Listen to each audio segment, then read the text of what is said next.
Hello, Soca lovers. How are you?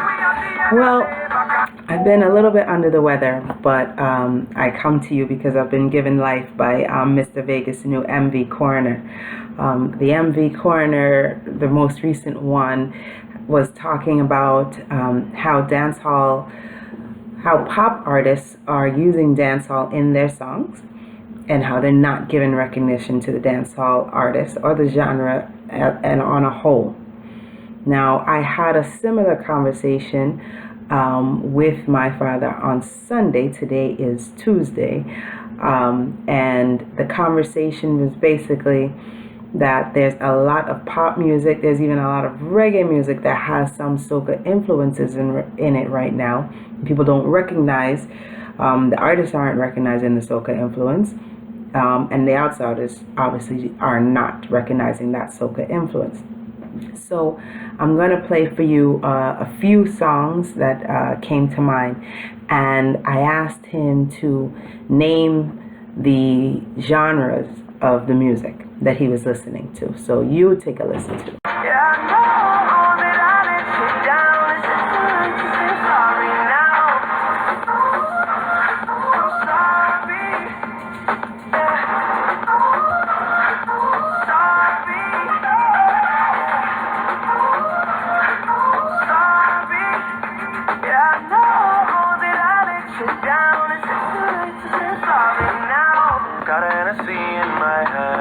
One more time before I go. Higher powers taking hold on me.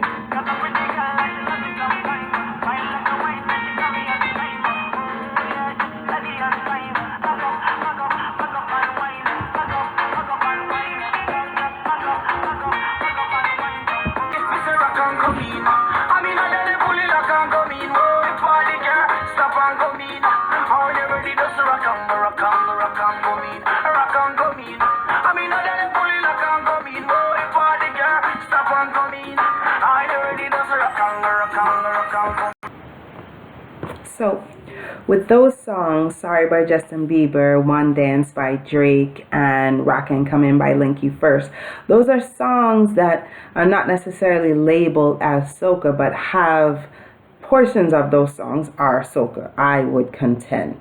And if you do not agree, please comment, because I would love to hear from you. But the crux of it is that soca is hard to define.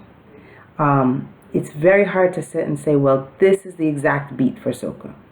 I would argue that soca has a baseline of a calypso beat, a calypso rhythm, and on a calypso beat, and then on top of that is a mixture of things. And anytime you mix it with something else, it is soca. So I would contend that those songs are mainly soca than anything else. Now, no one has claimed those songs as soca, but I would contend that it is. And this is a big pet peeve of mine, that there's a lot of soca artists who feel like they have to take influences from other songs, from other genres, and when they take those influences, then they have to call soca something else. Soca doesn't have to have a different name, because it already means a mixture of music on top of calypso, a mixture of things. So you don't have to call it chutney soca, because that is what soca is already.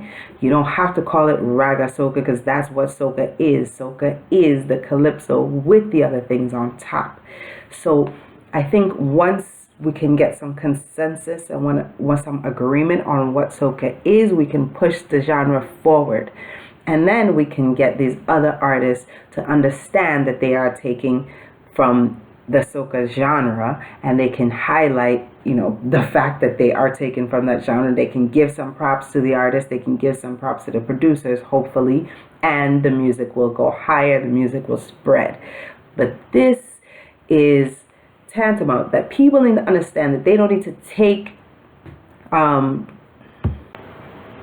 music from other genres and glom onto those genres. You don't have to take dance music and run to the dance arenas and only stick there and forget about soca. Soca is all of the above. You can still take your music to a higher level and stay within the culture.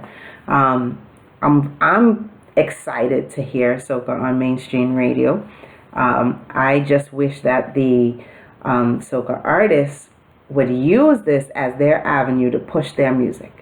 So you go to the record labels, if those exist anymore, you go to the radio stations and you say, put my song right after Justin Bieber, sorry. Put my song right before Drake and it will get shine. People will accept it because it is the same thing. You can mix it seamlessly with One Dance. It can mix seamlessly with Rihanna Work, Work, Work. So it's not a hard sell anymore per se because you're just going from a hard hip hop and there's no kind of connection with the soca. Now you've got your in artist. Now you've got your in manager. Go pump the music, spread soca to the world because soca say so.